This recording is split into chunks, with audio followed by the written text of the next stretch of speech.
ఎంతో చేదుగా ఉండే కాకరకాయతో అసలు కొంచెం కూడా చేదు అనేది లేకుండా కాకరకాయ కర్రీని ఎప్పుడు తినని వాళ్ళు కూడా అసలు నచ్చని వాళ్ళు కూడా చాలా ఇష్టంగా తినేలాగా ఎలా ప్రిపేర్ చేయాలి అనేది ఈ వీడియోలో చూసి ఫస్ట్ కాకరకాయలన్నిటినీ మంచిగా వాష్ చేసుకుని చిన్న చిన్న ముక్కల్లాగా కట్ చేసుకోవాలి. ఒకవేళ కాకరకాయల్లో మరీ గింజలు చాలా పెద్దగా ఉంటే మాత్రమే వాటిని తీసేయాలి. ఇలా కాకరకాయలన్నిటినీ చిన్న చిన్న ముక్కలాగా కట్ చేసుకున్నాక ఒక బౌల్లో వాటర్ వేసుకొని అందులో ఈ ముక్కలన్నీ వేసేసుకొని బాగా కడిగేసుకున్న తర్వాత ఇప్పుడు అందులోకి కొద్దిగా పసుపు అలాగే ఉప్పు కూడా వేసుకొని కలుపుకొని ఒక 15 నిమిషాలు అలాగే ఉంచాలి. నెక్స్ట్ ఇప్పుడు ఒక కడాయిలో ఆయిల్ వేసుకుని ఆయిల్ వేడెక్కిన తర్వాత జీలకర్ర ఆవాలు వేసి చిటపటలాడించుకొని ఇందులోకి కట్ చేసి పెట్టుకున్న ఉల్లిపాయ పచ్చిమిర్చి ముక్కలు కూడా వేసుకొని బాగా ఫ్రై చేసుకోవాలి. నెక్స్ట్ ఇందులోకి చిన్నగా సన్నగా కట్ చేసి పెట్టుకున్న వెల్లుల్లి ముక్కలు కరివేపాకు అలాగే పసుపు కూడా వేసుకొని మంచిగా కలిపేసుకోవాలి. ఇప్పుడు ఈ కడాయిలోకి మనం 15 నిమిషాల పాటు నానబెట్టి పెట్టుకున్న కాకరకాయ ముక్కల్ని వేసుకొని పోపులో మొత్తం అంతా చక్కగా మిక్స్ అయ్యేలాగా కలిపేసుకుని పైనుండి మూత పెట్టేసి ఒక 5 నిమిషాల పాటు మీడియం ఫ్లేమ్ లో పెట్టి ఉడికించుకోవాలి. ఇలా కాకరకాయలు మనకు ఆల్మోస్ట్ ఒక 50% ఉడికిన తర్వాత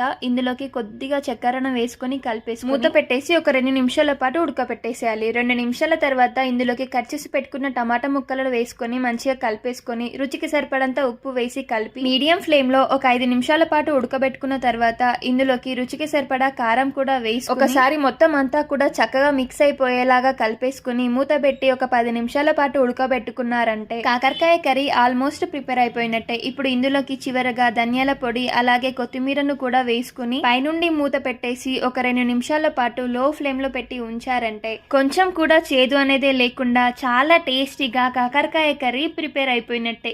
రెసిపీ ఎలా వచ్చిందో కామెంట్ చేయండి. అలాగే వీడియో నచ్చితే మన ఛానల్ని సబ్స్క్రైబ్ చేయడం మర్చిపోకండి.